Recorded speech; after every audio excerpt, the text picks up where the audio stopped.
et de pouvoir saisir la parole de Dieu. D'être sensible à la parole de Dieu dans les temps qui nous appartiennent aujourd'hui. Je crois que là où le monde y va, de plus en plus les cœurs se dessèchent. De plus en plus l'homme perd prise. Il s'enlise dans ce monde.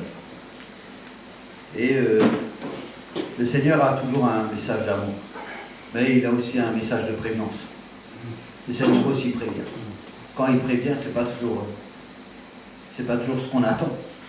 Mais souvent dans la Bible, Dieu prévient les hommes de ce qu'il va faire et de ce qui va arriver. Et je crois qu'il est bon aussi qu'on puisse saisir ce que Dieu veut nous dire. Dieu est vraiment un Dieu merveilleux, dans tous les sens du terme. Mais le savoir, ça sert à rien. Tant qu'on ne l'a pas expérimenté, la connaissance, elle ne mène à rien du tout. La vraie connaissance, c'est l'expérience de ce qu'on sait. Sans ça, il n'y a rien. On peut vivre Jésus-Christ, mais sans être dans Jésus-Christ, on ne vivra jamais Jésus-Christ. On peut croire qu'on sert Dieu. On peut avoir un objectif avec Dieu. On peut penser qu'on fait la volonté de Dieu. Mais tant qu'on n'est pas en Jésus-Christ, on ne peut rien faire. Tout n'est que illusion. L'illusion de ce monde, elle est grande. Et elle a atteint beaucoup d'églises et beaucoup de chrétiens qui s'agitent jour après jour, mais qui ne portent pas de fruit. Or, la Bible dit, non pas seulement qu'il faut porter du fruit, mais elle dit qu'il faut que ce fruit-là, il demeure. Ah, il ne paraît pas pour un temps, et le lendemain, il n'est plus là. Alors, le message de ce matin, c'est un message pour nous mettre devant cette réalité. Cette vraie réalité d'aujourd'hui. Parce que je rappelle quand même que l'Église, c'est nous.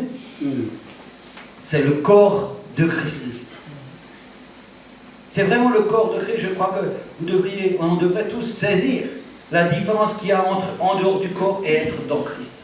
Parce que les chrétiens marchent autour de Christ. Mais pour marcher, vivre Christ, il faut être en Christ. Et Jésus-Christ est le chef de l'Église. C'est lui qui a créé l'Église. Et nous faisons partie de ce corps. Et comme moi j'ai un corps, quand je veux bouger ma main, elle bouge. Mon bras, mon œil. Et quand je regarde que tout fonctionne. Et je crois que l'Église, tout devrait fonctionner. Pareil, comme le corps. Ça veut dire que chacun doit avoir sa place. Et chacun, dans sa place, doit travailler selon la volonté de notre Dieu. Et je crois qu'aujourd'hui, ce n'est pas le cas. Dans beaucoup d'églises, je crois qu'il y a de l'illusion. Il y a des gens qui passent les années et il n'y a rien qui se produit. Or, quand Jésus passait, là où il allait, il y a quelque chose qui s'est passé. Et pour autant, il n'a pas choisi tous les gens qui étaient autour de lui, ils n'étaient pas des gens exceptionnels. Je le disais mardi parce qu'on avait entamé cette prédication mardi, mais quand il a fait le choix des 12 apôtres, il n'a pas choisi 12 personnes qui sortaient de l'Institut biblique de Genève. Il a cherché, il est allé au bord de la mer. Au bord de la mer, vous savez ce qu'on trouve? On ne trouve pas d'école de théologie, on trouve des pêcheurs. Alors il a pris les pêcheurs qui étaient là, il a dit, vous suivez-moi. Et moi j'ai compris une chose en voyant ces gens-là, c'est que dans la présence de Jésus, il s'était passé quelque chose, ils avaient changé. Ils n'étaient plus des pêcheurs de poissons, mais ils étaient des pêcheurs d'hommes. Ils avaient des hommes qui avaient changé au contact de Christ. Mais est-ce que nous changeons encore au contact de Christ? Est-ce que nous changeons au contact de Christ? Ou est-ce que nous sommes dans l'illusion? Quand je vois qu'il a choisi Paul, c'était un meurtrier, Paul. En tout cas, quand je regarde l'équipe de Jésus, je me pose des questions, quoi. Je me dis, quel choix? Et pourtant, quand il a touché Paul, Paul a changé. Est-ce que vous croyez qu'il a changé dans la journée et qu'il s'est arrêté là? Tout son programme, tout son ministère, toute sa vie nous montre qu'il ne faisait que de changer, que de progresser. Alors nous, où nous en sommes, nous, l'Église de l'unité par la foi, qu'est-ce que nous en sommes? Quelle est notre part? Vous savez, on avait prêché sur la part de chacun. Quelle est notre part? Alors, j'aimerais rappeler, avant de rentrer dans le vif du sujet, j'aimerais qu'on prenne Marc, juste pour replacer les choses. Si on prend Marc, l'évangile de Marc 1, versets 14-15, après que Jean eut été livré, Jésus alla dans la Galilée prêchant l'évangile de Dieu. Il disait, le temps est accompli. Lui-même déjà à ce moment-là disait, le temps est accompli. Et le royaume de Dieu est proche. Repentez-vous et croyez à la bonne nouvelle. Ça, c'est ce que Jésus nous dit. Ça, c'est le rôle même de l'Église. C'est d'aller prêcher la repentance parce que Amen. les gens meurent. Amen. Amen. Et ils mourraient avant et ils continuent à mourir aujourd'hui. Et le rôle de l'Église, c'est d'aller annoncer la parole de Dieu. C'est ce que Jésus fait, c'est Jésus. Là, on parle de Jésus. Hein. Jésus allait et annonçait la venue du royaume de Dieu. Et il disait, repentez-vous. Et croyez à la parole de Dieu. Or, ça c'est le travail que l'Église doit faire. Alors on peut se poser, est-ce que nous on est dans ce travail? Est-ce qu'on est vraiment dans ce travail, nous? Vous savez, des fois il faut prendre un miroir et se regarder. Hein. Et c'est bien de se dire que nous on fait tout, que tout est bien et que tout est parfait, mais de temps en temps il faut prendre un miroir et regarder dans le miroir et regarder réellement qu'est-ce que nous on fait. Et alors, on peut répondre oui ou non, peu importe. Je ne suis pas là pour avoir des réponses. Hein. Peu importe. La réponse, Dieu la connaît et il connaît la vie de chacun d'entre nous. Mais en tout cas, il y a une chose qui est sûre, c'est pour faire que ce que Jésus faisait, il y a une condition. Parce que ce n'est pas donné à tout le monde. C'est seulement donné à celui qui est en Christ. Celui qui est à côté de Christ ne peut pas faire ce que Christ faisait. Parce qu'il est à côté. Il faut se placer en Jésus-Christ. Et je crois que ça c'est important. Parce que si on ne sait pas ce qu'on fait, on fait n'importe quoi. Alors, je crois que déjà dans la vie d'une église, il faut comprendre quel est le rôle de cette église. Alors, je ne vais pas loin dans ce rôle-là, parce que ce n'est pas ça le sujet, le message, mais je crois que c'est quand même important qu'on ait un point de départ pour dire, voilà, Jésus-Christ, qu'est-ce que Jésus-Christ m'a appris? Si je veux voir qu'est-ce que Jésus-Christ faisait, je vais voir ce qu'il faisait, et il faisait quoi? Il allait et il annonçait la parole de Dieu. Or, on peut avoir une équipe d'évangélisation qui annonce la parole de Dieu, mais aussi on a un devoir personnel, à travers notre vie personnelle, de toujours annoncer Dieu. Ça veut dire que je ne peux pas dire que je vis avec Dieu en venant le mardi et le dimanche à l'église. Parce que c'est pas vrai. Je ne peux que dire que je suis avec Dieu quand je vis avec Dieu tout le temps. Je ne peux pas prendre Dieu comme un exemple, comme une excuse de me dire oui, aujourd'hui je suis avec Dieu et puis demain je vais faire ma vie. Non. L'engagement avec le Seigneur est un engagement total. Il n'est pas un engagement de demi-mesure. Et il ne peut pas s'exprimer s'il est à demi-mesure. Il ne peut pas s'exprimer. Donc nous devons avoir un point de départ qui est essentiel dans notre vie, c'est que nous devons demeurer en Christ. Rester en Christ. D'ailleurs, la parole dit là, si vous demeurez en moi, alors vous me demanderez, je vous donnerai. Mais si vous demeurez en moi, pas si vous passez par moi, il faut demeurer en Christ. C'est le rôle de l'Église, c'est de demeurer. Demeurer, ça veut dire rester fermement attaché sur le roc qui est Jésus-Christ. On ne peut pas changer, on ne peut pas varier. Jésus-Christ est lui-même l'exemple, parce qu'avec vous tous, je crois que Jésus-Christ, quand vous vous levez tous les jours dans votre vie, il renouvelle tous les jours tous les bienfaits pour chacun d'entre vous. Pourquoi? Parce que lui-même, il est fidèle. Mais si vous aviez un Jésus-Christ qui n'est pas fidèle, vous ne pourriez pas le suivre. Alors vous me direz, mais qu'est-ce qu'il fait donc? Or, Jésus-Christ est fidèle. Tous les jours de ta vie. Quand il dit, je ne t'abandonne pas, il ne t'abandonne jamais. Amen. Et si jamais tu avais l'idée qu'il t'a abandonné, c'est parce que Satan a infiltré tes pensées et tu n'as pas été victorieux. Parce que la parole de Dieu est la vérité et elle s'accomplit toujours. Amen. Toujours. Amen. Il n'y a pas de passage pour dire ah non, non, il n'y a pas de faille dans la parole de Dieu. Amen. Il y en a. Amen. Donc nous allons regarder, comme nous avons entamé le sujet sur l'Église et le rôle de l'Église, je crois qu'il est important qu'on puisse prendre la première Église qui se trouve dans Acte 2. Et on va regarder ce qui s'est passé là. Nous avons un peu le temps. Hein. Acte 2. C'est la Pentecôte. Hein. C'est là où tout le monde est réuni.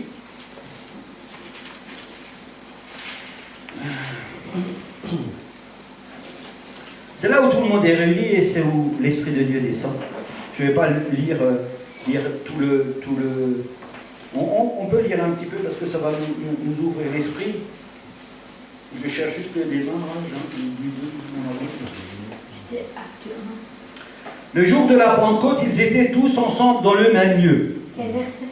Verset 1. 2. Acte 2, 1.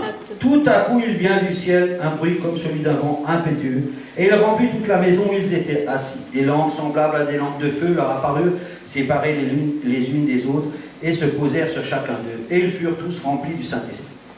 Et se mirent à parler en d'autres langues, selon que l'Esprit leur donnait de s'exprimer. Or, il y avait en séjour à Jérusalem des Juifs, hommes pieux, de toutes les nations qui sont sous le soleil.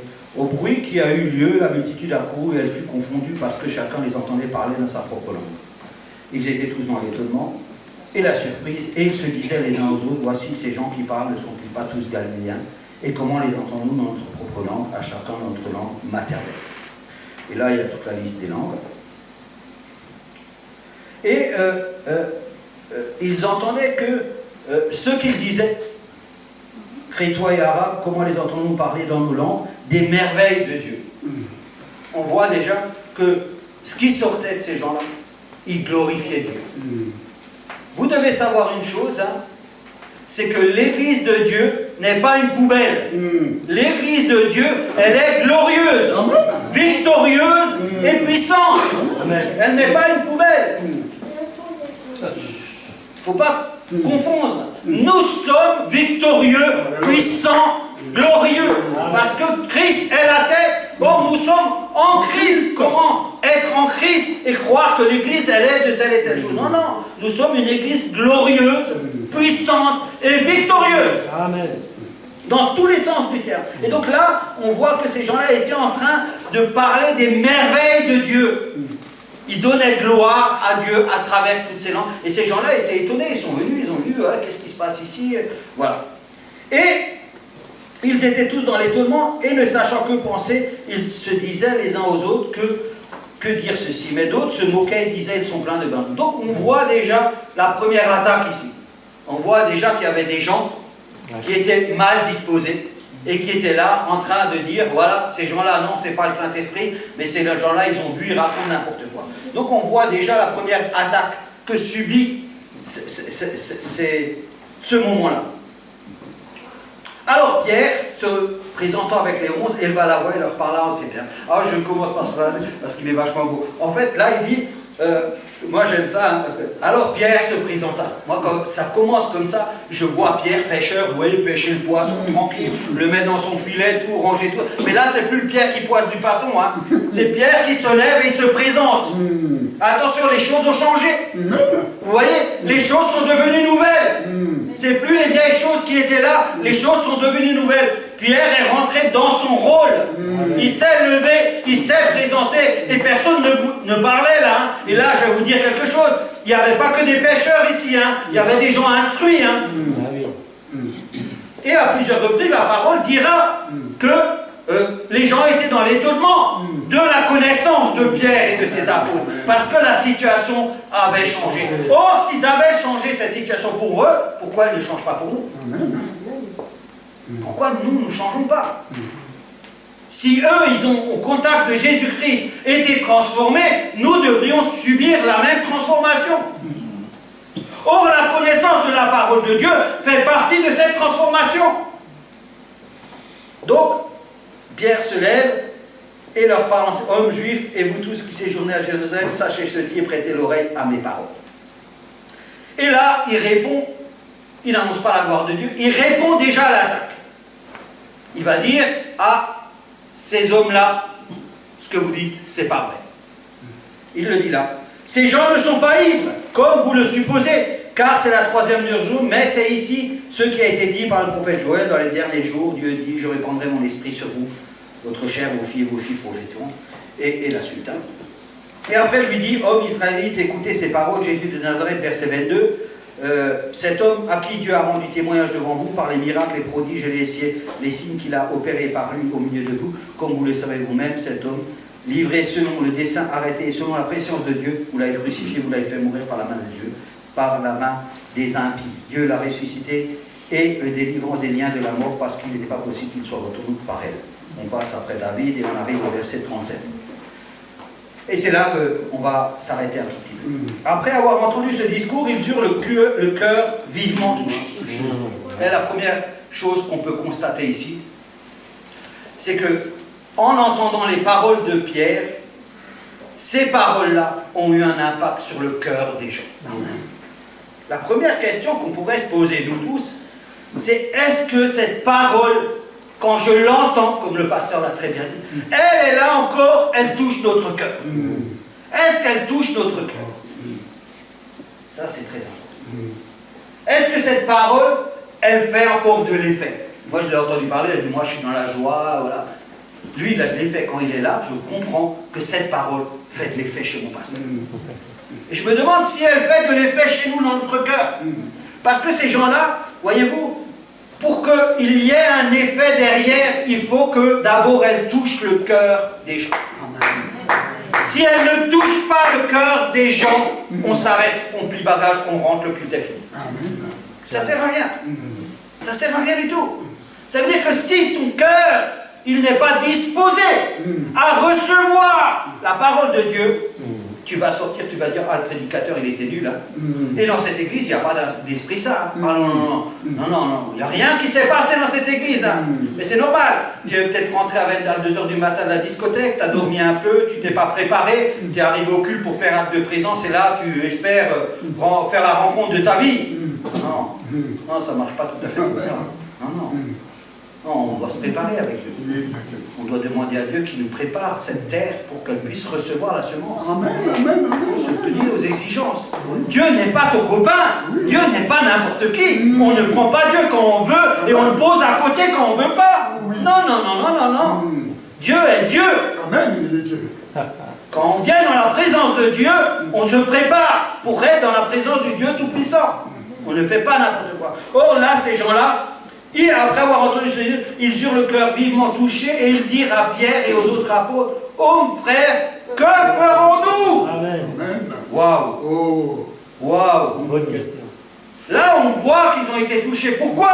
Parce que derrière, il y a une action immédiate. Il y a, mais j'ai été touché, maintenant, qu'est-ce que je peux faire? Où est ma place? Dis-moi, je veux. L'envie, là, les prend en tripes, ils se disent, moi, il faut que je participe à ça. Je ne peux pas laisser louper ça. C'est ça qui se passe. C'est ça qui se passe. Est-ce que ça se passe encore chez nous, ça? Est-ce que ça se passe encore comme ça?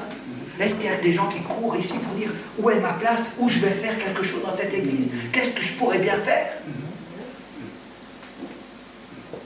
Voyez-vous, la parole de Dieu, dans le quotidien de notre vie, doit faire de l'effet. Elle ne fait pas l'effet une fois par mois. Elle ne fait pas l'effet une fois le dimanche. Elle ne fait pas l'effet quand je suis bien disposé. Elle ne fait pas ça. Elle fait de l'effet constamment. Parce que je demeure constamment en Christ. Elle me fait du bien constamment. Elle me réjouit constamment. Elle m'ouvre les portes constamment. Elle me rend puissant constamment. Je suis victorieux constamment. Je ne suis pas provisoirement aujourd'hui. Ah, je suis en forme aujourd'hui. Ah, c'est bien, je vais sortir de là. Je vais aller faire mon barbecue. Je vais me détendre. Hein. Je vais me promener, faire mes petits projets. Hein. La vie avec le Seigneur est une vraie vie. Amen. Une vraie vie. En fait, quand vous ne vivez pas avec le Seigneur, vous ne vivez pas de vie. Vous ne vivez rien. Amen. Vous savez où vous êtes et où nous sommes. Que dans l'illusion. Que dans l'illusion. La vraie vie, elle n'est qu'avec Jésus. Il n'y a pas d'autre vie. Si des gens viennent vous dire, moi je vis notre vie, ils vivent dans l'illusion. Or, ici il y a une action. Pierre leur dit, Repentez-vous. Ah, ça c'est le message qu'on devrait annoncer. Ah, on est à Hillford depuis combien de temps, pasteur? 10 ans. Oui. Voilà. On est à 10 ans, hein, ici. Non, 13. 13 ans. 13 ans. 13 ans, nous sommes ici. On peut se dire que les choses vont changer. Hein. On a le droit de le penser, hein, que les choses vont changer. On peut même regarder, on peut même attendre. Non, on va y arriver après ça. Si on ne fait rien, il n'y a rien qui change. Mais, je crois que là, il est important que on a toujours demandé, mais Seigneur, place-nous. Aujourd'hui, on est placé. Ça fait 13 ans que Dieu nous a placés. Vous savez, les gens de ce monde, à l'époque, je vais vous dire, à l'époque, quand quelqu'un commençait à travailler il y a 100 ans, hein, il travaillait toute sa vie dans la même entreprise. Il était marié à la même femme toute sa vie. Il avait les mêmes enfants. Tout durait. Hein. Ah, c'est bien que vous êtes à côté. Tout durait une vie. Maintenant, si on compare il y a 100 ans à maintenant, hein, on travaille 1 an dans la même entreprise, on épouse les femmes 3, 4 fois, 5 fois, je ne sais pas. On a des enfants partagés. On a tout. Et vous savez ce qui couronne le tout? On change d'église comme on veut. Hein? Comme on veut. On ne fait plus. On ne pense plus que Dieu nous a placés là. Non, non. Là, Seigneur, tu as dû te tromper. Moi, je dois aller là-bas. Parce que là, l'herbe n'est pas assez verte. Ici, je ne peux pas réussir ma vie. Parce que lui me dérange. Et l'autre, il ne fait pas ce que je veux. Et puis, s'il y a trop d'Africains, moi, je vais là où il y a les Indiens. Et il fait comme ça. Et c'est comme ça qu'il construit sa vie avec Jésus-Christ. Tu vois, c'est comme si Moïse, quand il était rentré dans le désert, il s'est dit, là, le désert, il est trop chaud, mais moi, dans le désert, je vais prendre le peuple là, et moi, je vais aller là-bas. Moïse, 40 ans, il a compris, il a appris Dieu. 40 ans, on lui a appris à connaître Dieu. 40 ans, on l'a appris à s'humilier. Et 40 ans, il est allé amener le peuple d'Israël. Il a travaillé 120 ans pour Dieu. Il n'a pas dit à Dieu, tu t'es trompé de chemin. Non. Mais ici, dans le monde d'aujourd'hui, le pasteur se trompe. Dieu se trompe. Notre place n'est pas là. On fait ce qu'on veut. On fait ce qu'on veut. Et on se maintient qu'on est libre. Alors qu'on est un esclave. Alors qu'on vit dans une illusion totale. On ne sait même plus où est la vérité. Pierre leur dit, repentez-vous et que chacun de vous soit baptisé au nom de Jésus-Christ à cause du pardon de vos péchés et vous recevrez le don du Saint-Esprit. Et notre travail, il est là. On ouvre la porte, on sort. Il y a plein de gens. On va en parler. Il y a plein de gens. Ok. Car la promesse est pour vous, pour vos enfants et pour tous ceux qui sont loin, en aussi grand nombre que le Seigneur notre Dieu les appelle.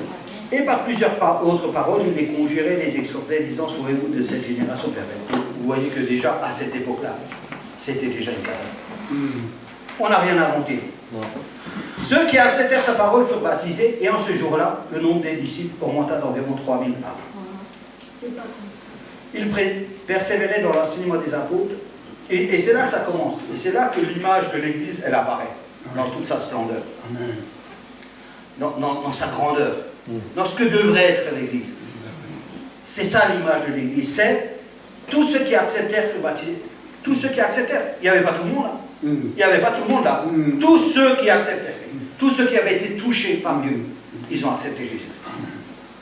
Et ils étaient 3000. Peu importe, ils auraient pu être 10 000, 2, 3. Peu importe les 3000. L'important, c'est que Pierre avait donné un discours, que ce discours avait touché le cœur des gens, et que ces gens-là ont dit, moi, je me repens et je me baptise, parce que ce projet-là, je veux faire partie de ce projet. Je veux faire partie de la vie de Jésus-Christ. Parce que je n'ai rien entendu de pareil. Il persévérait dans l'enseignement. Ah, là, on comprend déjà une chose. On comprend, la première chose qu'on comprend, c'est que quand on est dans l'église, on ne sait pas tout. On ne naît pas avec un savoir. On ne sait pas tout. On ne sait rien. D'ailleurs, on ne sait rien. D'ailleurs, la Bible dira, mon peuple meurt par manque de connaissance. Voilà. Dieu a dit, alors, quand on n'a pas la connaissance, je vais vous dire quelque chose, on ne peut rien faire. D'ailleurs, voilà, j'ai une voiture, je vais faire une panne, vous n'avez qu'à la réparer, si vous ne connaissez pas, vous allez me dire comment vous la réparer. Il faut avoir la connaissance. La connaissance, c'est un secret qui est donné aux chrétiens, à ceux qui appartiennent à Jésus-Christ. Dieu est trop bon. Vous ne savez pas que Dieu est trop bon? Quand Dieu fait quelque chose, il le fait parfaitement. Il ne laisse personne de ses enfants dans l'ignorance. Or, quand je détecte un ignorant, pour moi, il ne connaît pas Dieu. Il ne connaît pas Dieu. Là, ils persévéraient dans ce qu'ils avaient compris que l'enseignement était important. Donc, qu'est-ce qu'ils faisaient? Ils persévéraient. Est-ce que nous persévérons? Est-ce que nous persévérons tous les jours dans l'enseignement de la parole de Dieu? Ça veut dire que tous les jours, je dois me référer à la parole de Dieu. Ça veut dire que tous les jours, je dois emmener ma parole de Dieu. Si je ne la connais pas par cœur, il faut que je l'emmène. Parce que sinon, je suis un fou. Ça veut dire que je compte sur ma propre intelligence pour savoir ce qu'il y a dans la parole de Dieu. Or, si je ne la connais pas, je prends ma Bible et je l'emmène. C'est de la sagesse. Pour ne pas être pris au dépourvu. C'est comme un guerrier, hein? Un gars qui va à la guerre sans armes. Il va se promener sur le champ de bataille en croyant que Dieu va le garder. Il sait dire, tu me gardes, moi je peux faire traverser le champ de mine. Ah ouais, mais si Dieu le garde pas, il fait quoi? Il ferait mieux d'emmener la parole de Diie. Il verrait comment les choses sont. Donc, l'Église aujourd'hui, elle a besoin d'être enseignée. Elle a besoin d'être enseignée. Je vous dirai après pourquoi, je ferai le lien à tout à l'heure. Mais elle a besoin d'être enseignée, c'est la première chose. Elle a besoin de connaître qui est Jésus-Christ. Elle a besoin de connaître qui est Dieu. Or, aujourd'hui, quand moi-même je vois les choses, je me rends compte que la Bible, il y a des gens, ils ne savent pas ce qu'il y a dans la Bible. Ils ne savent pas ce qui se passe dans ce livre. Or, cette Bible, il faut la lire. Bon. Des apôtres dans la communion fraternelle. Ah, la communion fraternelle. Ah, c'est merveilleux ça. Il faudrait qu'on commence à se parler pour se connaître. Nous tous. Hein. Les petits déjeuners du samedi matin, c'est fait pour ça. C'est fait pour se connaître, pour se découvrir, pour discuter, pour faire les choses. Donc, la communion fraternelle, dans la fraction du pain et dans la prière. La crainte s'emparait de chacun, se faisait beaucoup de prodiges et miracles. Tous ceux qui croyaient étaient dans le même lieu et ils avaient tout en commun. Ils vendaient leurs propriétés, leurs biens, et ils en partageaient le produit entre tous selon les besoins de chacun. Ils étaient chaque jour tous ensemble, assidus au temple. Ils rompaient le pain dans les maisons et prenaient leur nourriture avec joie et simplicité de cœur. Louant Dieu et trouvant grâce auprès de tout le peuple. Et le Seigneur ajoutait chaque jour à l'église. Je ne veux pas m'étendre sur le truc parce que ça c'est un peu trop... Je ne veux pas rentrer dans... Ils avaient tout en commun. En tout cas, on voyait qu'ils étaient unis. Ils étaient tous ensemble et ils faisaient les choses tous les jours. Ensemble, ils persévéraient tous les jours ensemble. Donc on voyait que vraiment, ils étaient ensemble, ils étaient un seul. Un seul. Ça c'est ce qui manque aujourd'hui dans les églises. Les églises, il faut qu'ils apprennent à communiquer les uns envers les autres. Vous savez où on apprend ça? On apprend quand on est enseigné. Quand on est enseigné, on apprend toutes ces choses-là. On apprend comment se comporter ensemble, comment dépendre de Dieu, comment dépendre de Jésus-Christ, comment comprendre comment Dieu fait les choses. On l'apprend dans l'enseignement. Ce qui nous permet de vivre et d'être un seul. Parce que nous devons être ensemble. Tous ensemble. Différents, mais ensemble, parce que c'est Jésus-Christ qui nous réunit. Or, on ne peut pas être à côté de Jésus-Christ, parce qu'à côté de Jésus-Christ, on ne se réunit pas. Il faut qu'on soit en Jésus. J'insiste sur le fait que nous devons comprendre d'être en Jésus-Christ et non pas à côté. La multitude de chrétiens qu'il y a aujourd'hui, ils se positionnent à côté de Jésus-Christ. Ils ne sont pas à côté de Jésus-Christ, parce qu'à côté, on ne peut rien faire. On ne peut faire que quelque chose quand on est en Jésus-Christ. C'est là que se passe toute la vie du chrétien.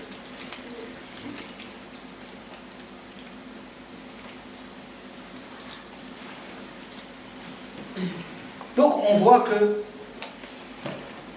le corps de Christ a un rôle important et primordial dans la vie, dans notre vie de tous les jours. Parce que l'objectif de Jésus-Christ, c'était quoi?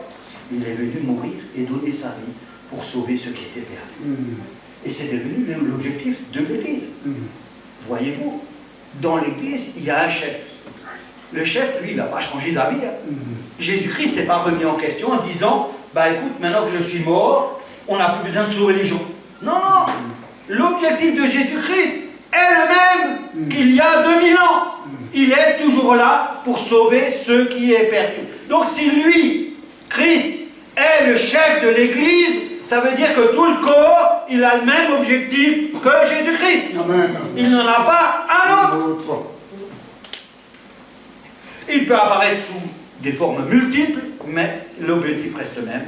C'est que nous, l'Église, nous sommes là pour dire aux gens, repentez-vous, car le royaume de Dieu est proche. Amen. Repentez-vous et faites-vous baptiser. Ça, c'est l'objectif du corps de Christ, uni.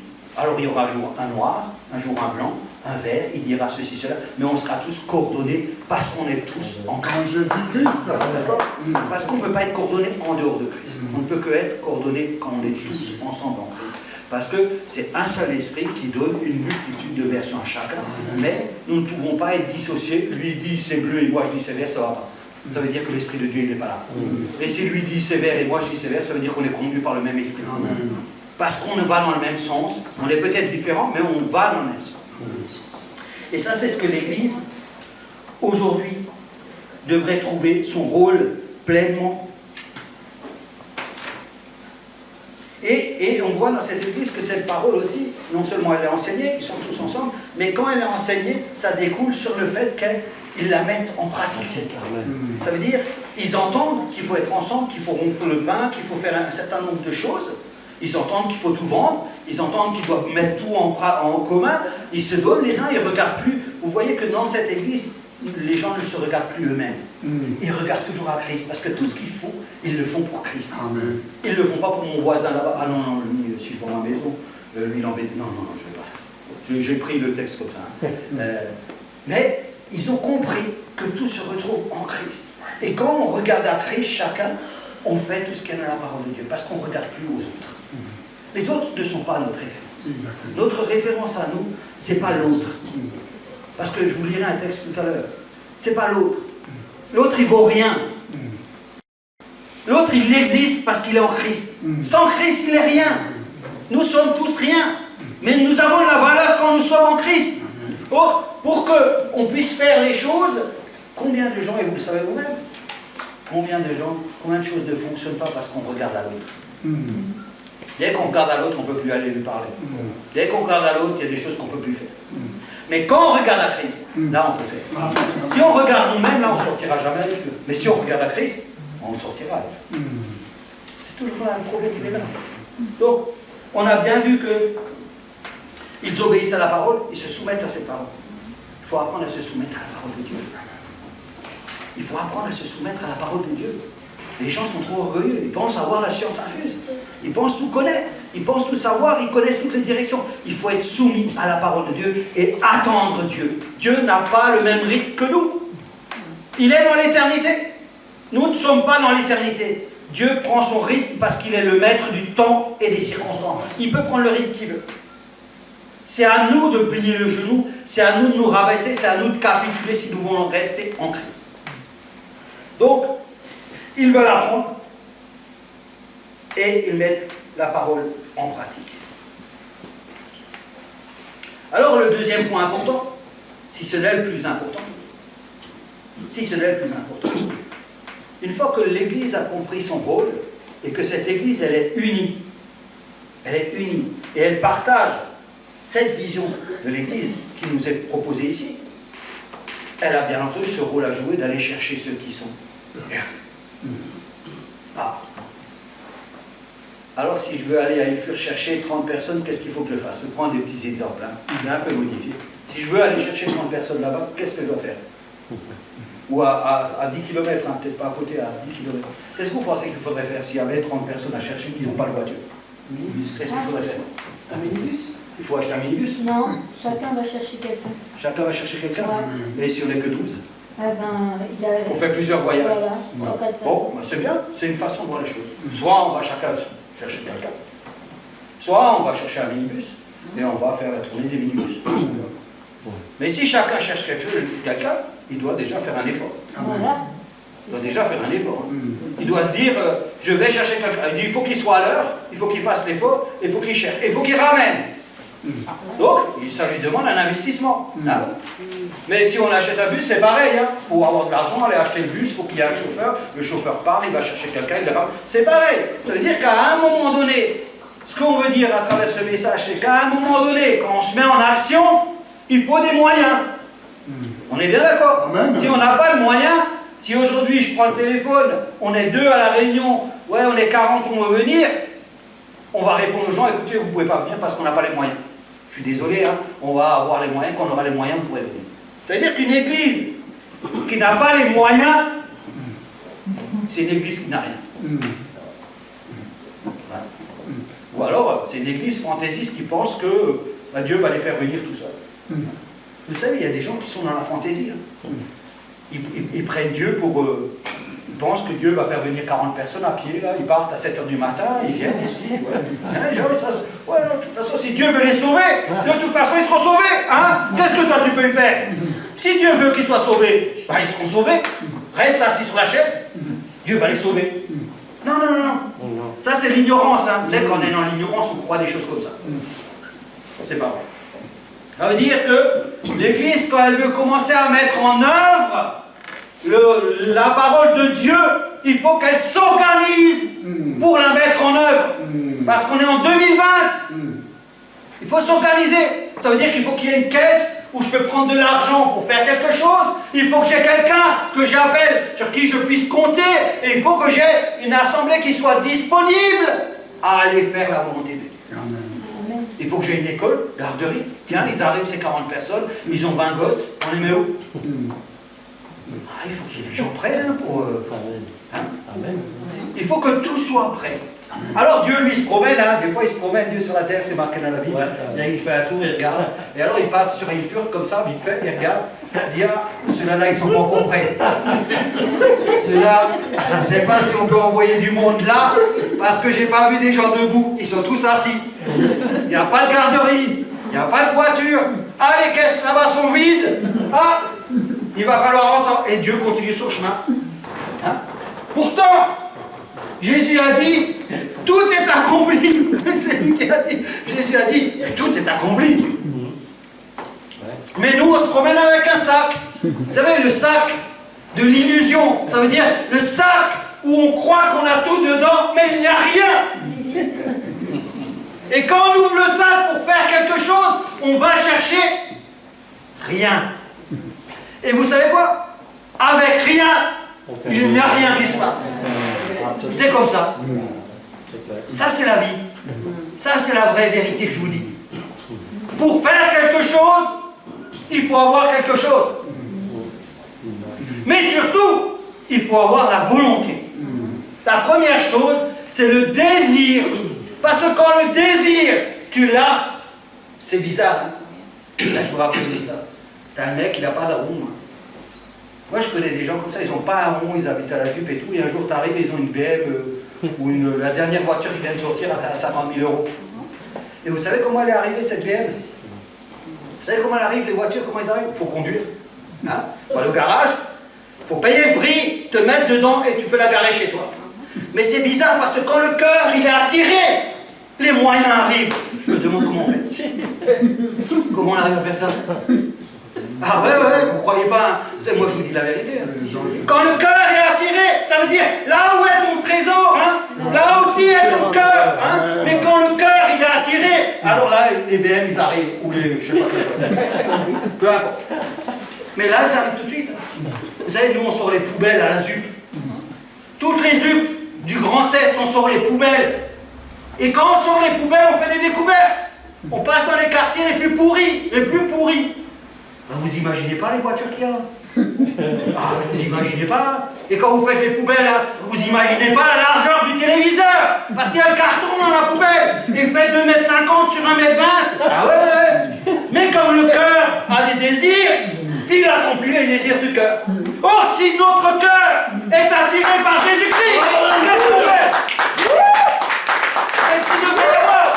On peut avoir des voitures là, une caisse avec plein d'argent, des gens disponibles, une garderie, des posters, je ne sais pas quoi. C'est pas vrai? Je dis pas la vérité. C'est la vérité qui dit, pas moi. Elle dit que là où est ton trésor, là aussi est ton cœur.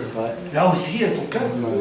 Mais quand moi je regarde les caisses, je me dis, ici, il n'y en a pas un qui a le cœur pour Jésus-Christ. Parce que si on avait le cœur pour Jésus-Christ, on manquerait de rien. Et là, on verrait vraiment l'accomplissement de la parole de Dieu quand Jésus dit « tout est accompli ». Ça veut dire que les gens ici ne croient pas que tout est accompli. Ça veut dire qu'il y a un problème.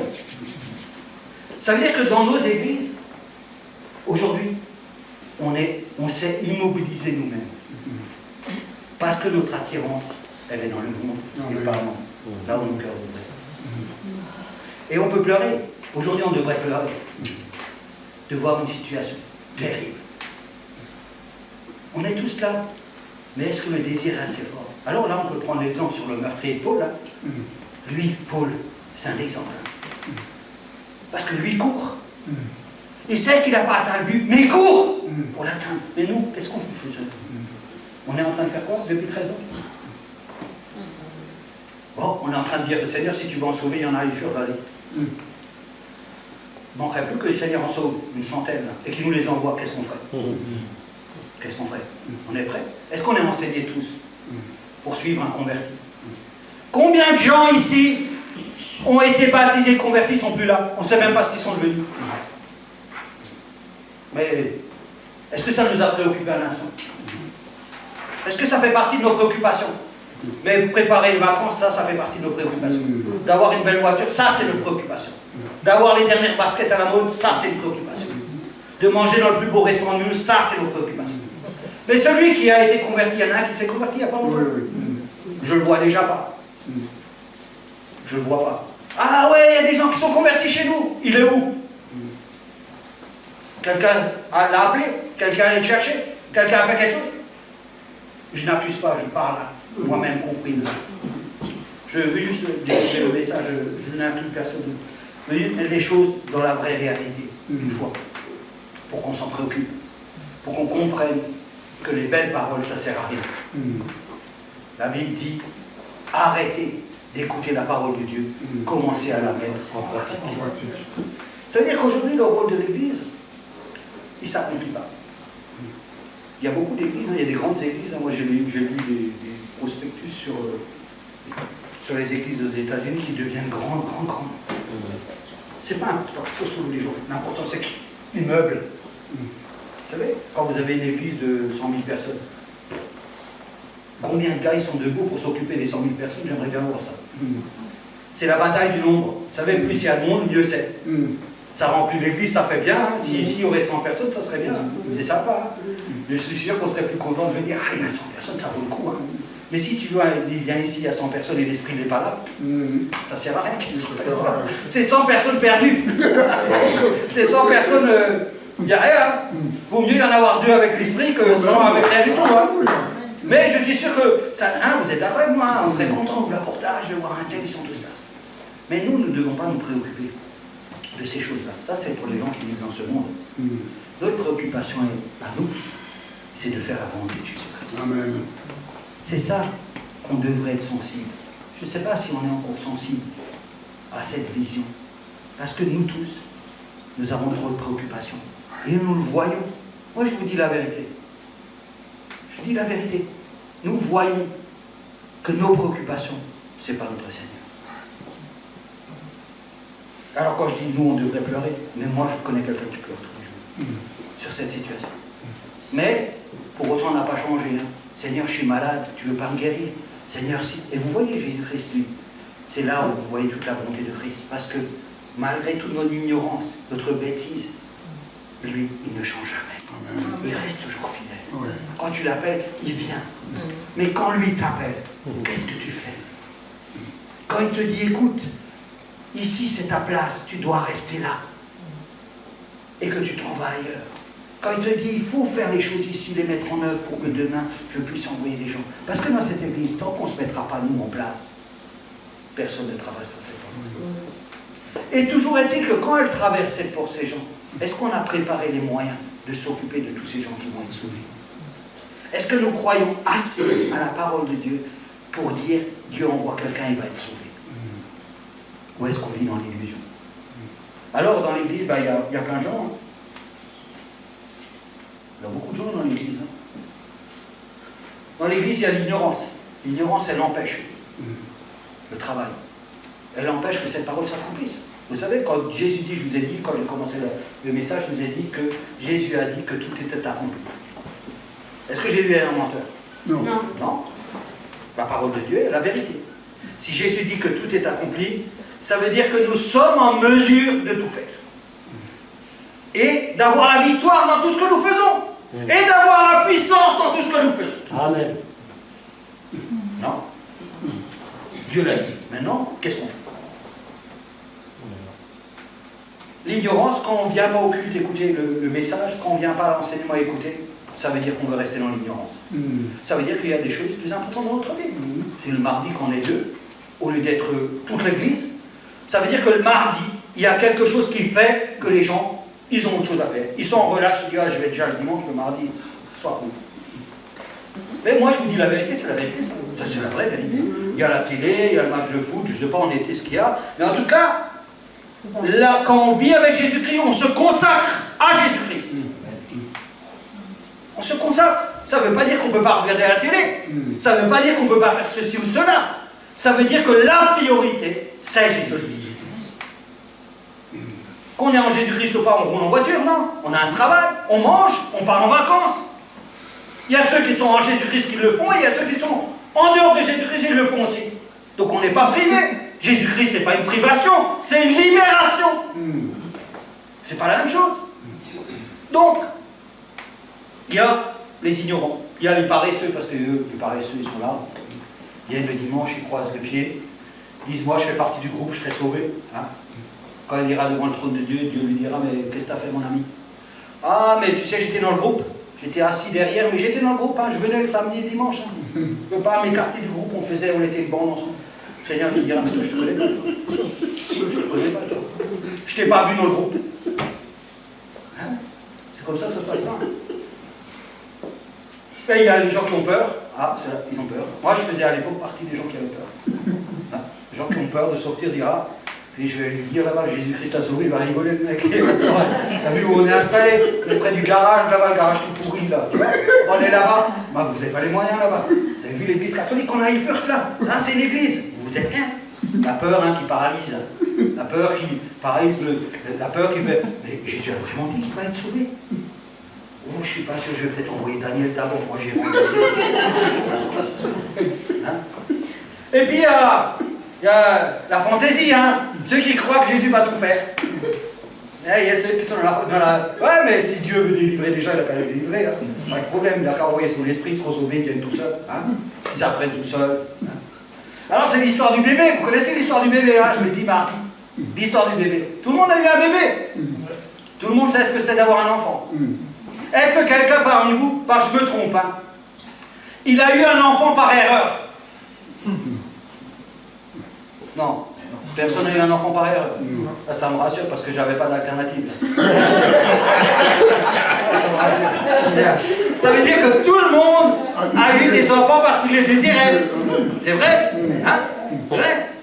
Il y en a même qui ont prié Dieu parce qu'ils n'en avaient pas pour que Dieu en donne. Hein? C'est vrai, hein? Parce qu'une vie sans enfant, c'est rien.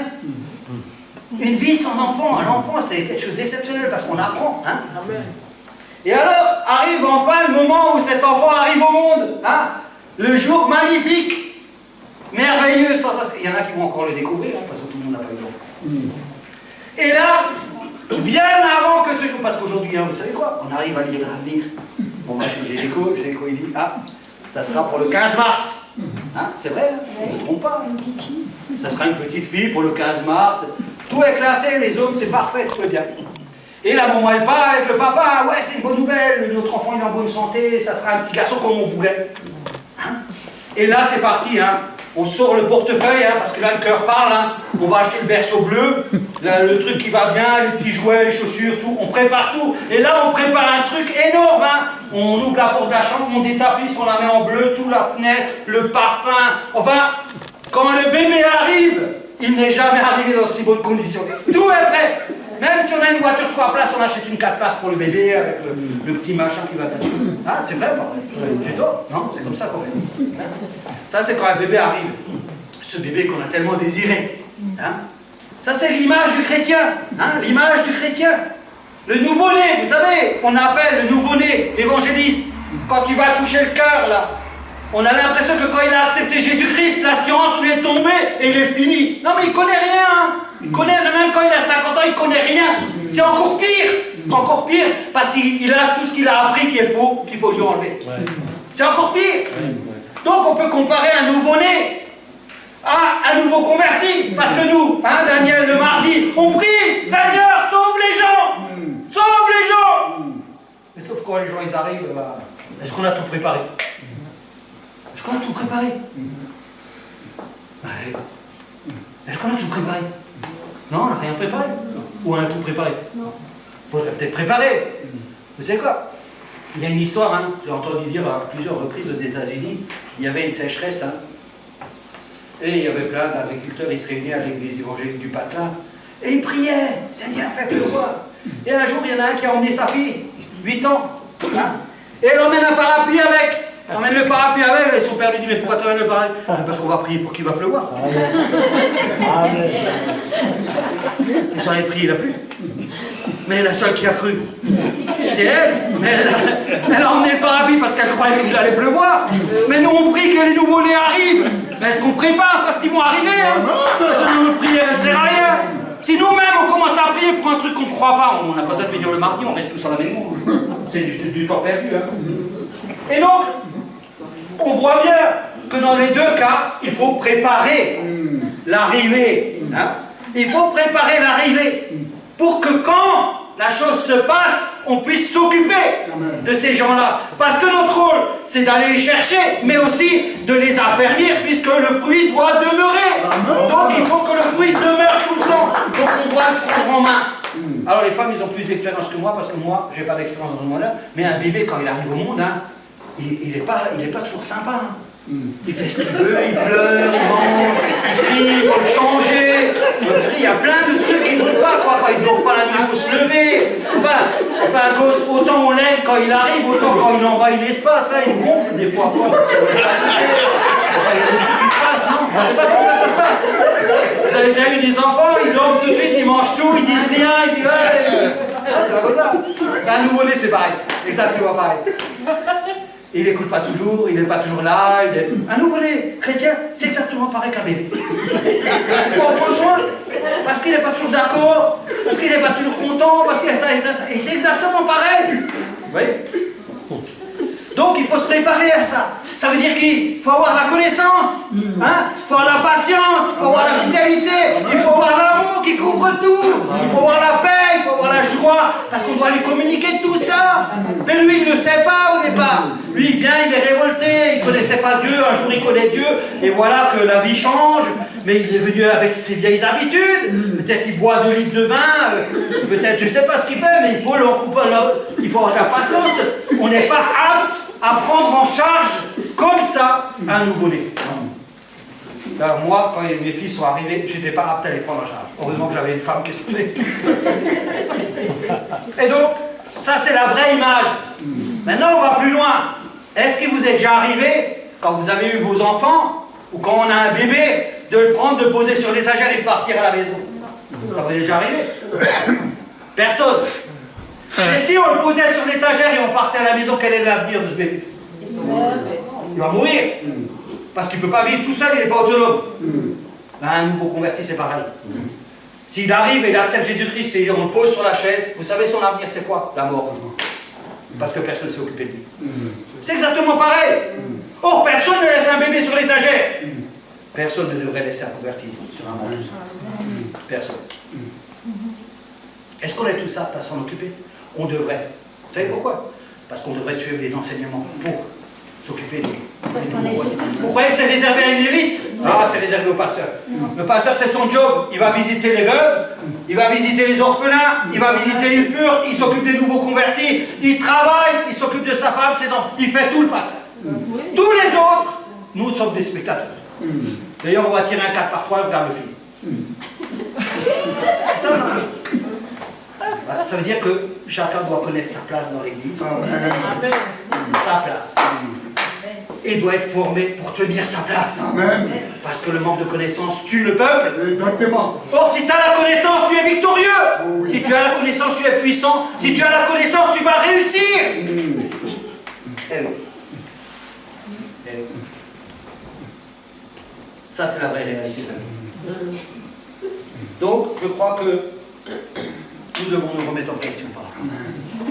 Je crois que nous devons implorer la grande grâce et la grande miséricorde de Dieu pour que nous venions dans le temps que Dieu peut envoyer. Combien de fois on a pu frustrer Dieu qu'il avait envoyé des âmes et qu'on n'a pas pu s'en occuper et le servir correctement. La honte de l'Église. La honte pour moi, pour nous. Que Dieu puisse envoyer quelqu'un et qu'on ne puisse pas s'en occuper. C'est la honte. C'est la honte parce que là, on parle de la vie éternelle. On ne parle pas d'une futilité. On parle de la vie. On parle de ce que Jésus a fait sur la croix pour cette vie. On parle de ça. C'est ça, l'enjeu. Ce n'est pas un enjeu de rigolade, c'est un enjeu essentiel pour la vie de quelqu'un. Moi, je suis content que quelqu'un me parle de Jésus-Christ. Je suis vraiment content d'avoir rencontré Jésus-Christ. Mais parce que quelqu'un a pris le temps pour moi. Quelqu'un a pris le temps pour moi. Et je peux être reconnaissant tous les jours des gens que Dieu m'a permis de croiser pour grandir en Christ. Parce que si je ne les avais pas rencontrés, je n'aurais pas grandi. Or, Dieu a beaucoup d'amour et beaucoup de grâce. Et nous devrons être sensibles à tout ça. On pourra en dire encore beaucoup, mais je crois qu'on a dit l'essentiel. L'essentiel, c'est vraiment que nous puissions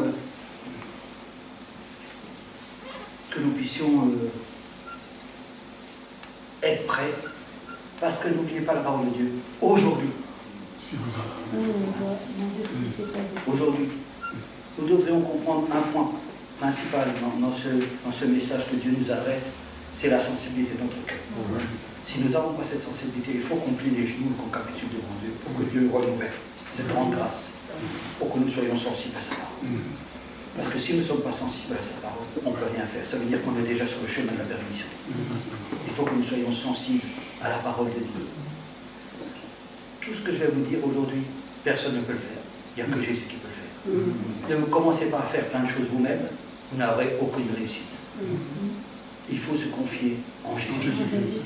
Jésus-Christ, quand on lui demande quelque chose et on croit qu'il va l'accomplir, il l'accomplit dans la vie de chacun d'entre nous. Il n'y a aucune ambiguïté, aucune ambiguïté. Il faut faire confiance à Jésus parce que combien de chrétiens s'affolent et essayent de faire par eux-mêmes. L'homme ne peut rien faire. Il n'a aucune chose. Alors, je vais encore faire la troisième phase. Elle est plus difficile, la troisième phase. Parce qu'aujourd'hui, on a vu le rôle de l'Église. On a vu le constat que notre rôle, ce n'est pas de travailler dans ce monde, ce n'est pas de partir en vacances. Quoi qu'on travaille et qu'on parte en vacances. Mais notre rôle, c'est la vision que Jésus-Christ a. Parce que quand on demeure en Christ, on a la même vision. Souvent, je dis, si on veut voir Dieu, il faut se placer où Dieu est. Sinon, on ne voit pas la même chose que Dieu. Si moi, Dieu est là et je me mets là, je ne verrai jamais ce que Dieu voit. Mais pour voir ce que Dieu voit, je dois me placer en Dieu.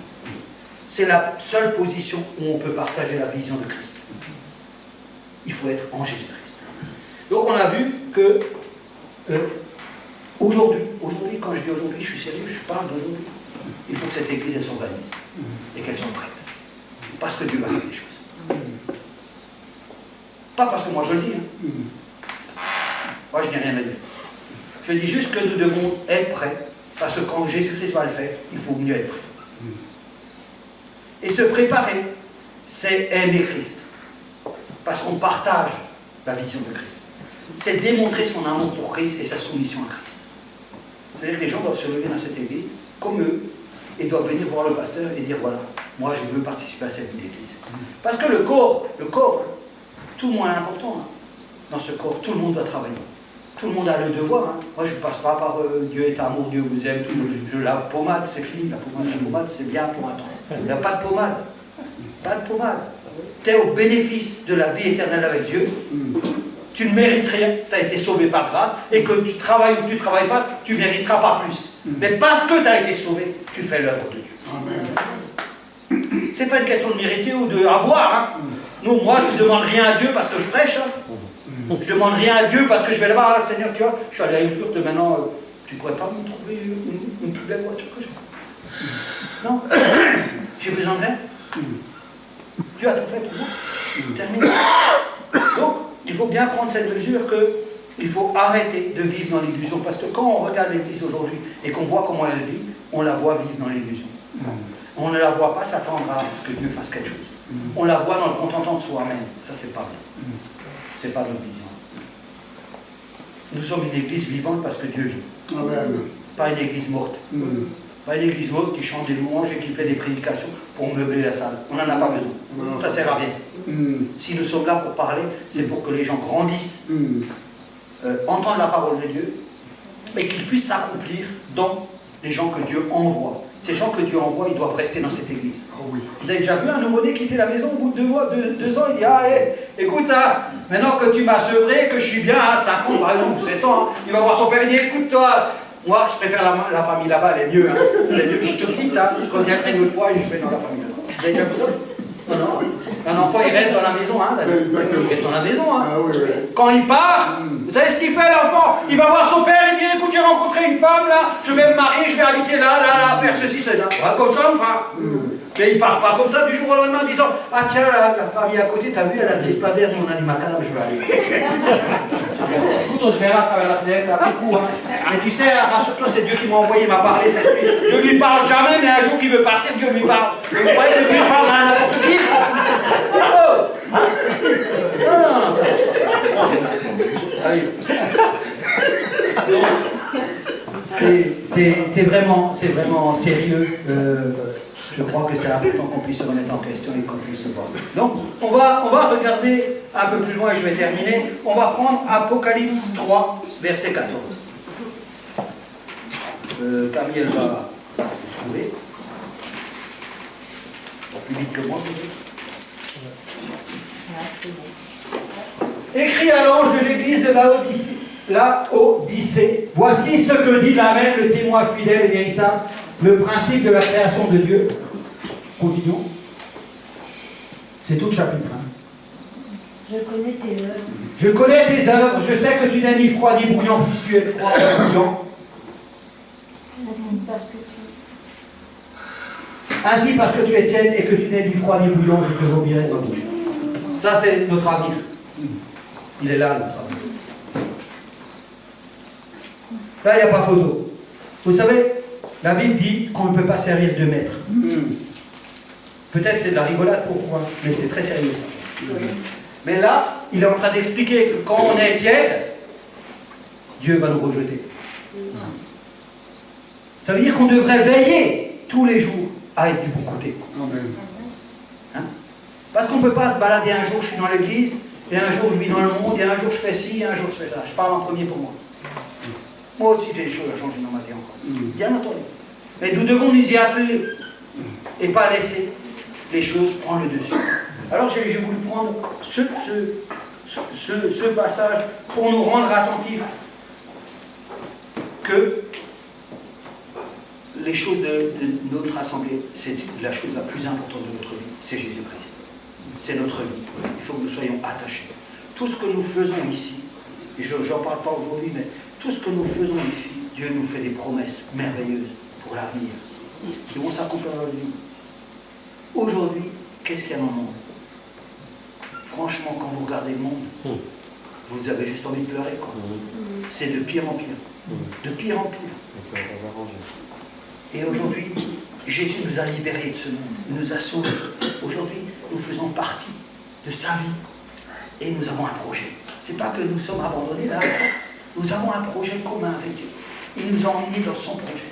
Et bientôt, parce que c'est bientôt, que nous verrons ces choses-là s'accomplir dans notre vie. Alors je voudrais lire aussi, j'ai encore 2 versets à lire, j'aimerais lire Philippiens 3, verset 12, par rapport à Paul, comment Paul se comporte, comment il se comporte aussi, on va le lire. Ce n'est pas que j'ai, là aussi on défile, hein, ce n'est pas que j'ai déjà remporté le prix, ou que j'ai déjà atteint la perfection, mais je cours pour tâcher de le saisir.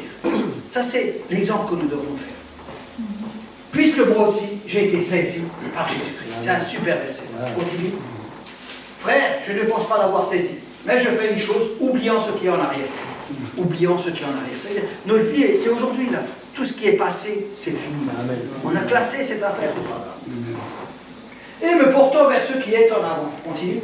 Je cours vers le but pour remporter le prix de la vocation céleste de Dieu en Jésus-Christ. Donc ça, c'est notre challenge. Continue. Nous tous donc qui sommes des hommes faits, ayons cette même pensée.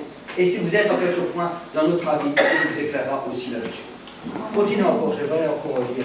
Seulement au point où nous en sommes parvenus, marchons d'un même pas. Continuons encore. Soyez tous mes imitateurs, frères, et portez les regards sur ceux qui marchent selon le modèle que vous avez en nous. Car il en est plusieurs qui marchent en ennemis de la croix de Christ. Je vous en ai souvent parlé et j'en parle maintenant encore en pleurant. Il ne faut pas oublier ça. Il y a beaucoup de gens qui sont dans l'Église, qui marchent en ennemi de Jésus-Christ. Jésus ne nous a pas demandé de trier ici. Hein. On n'a pas de travail à faire. Mais il y a des gens dans l'Église, en se comportant d'une manière tantôt comme ci, tantôt comme ça, qui leur avenir est mauvais. Car il en est plusieurs qui marchent, voilà, on peut passer.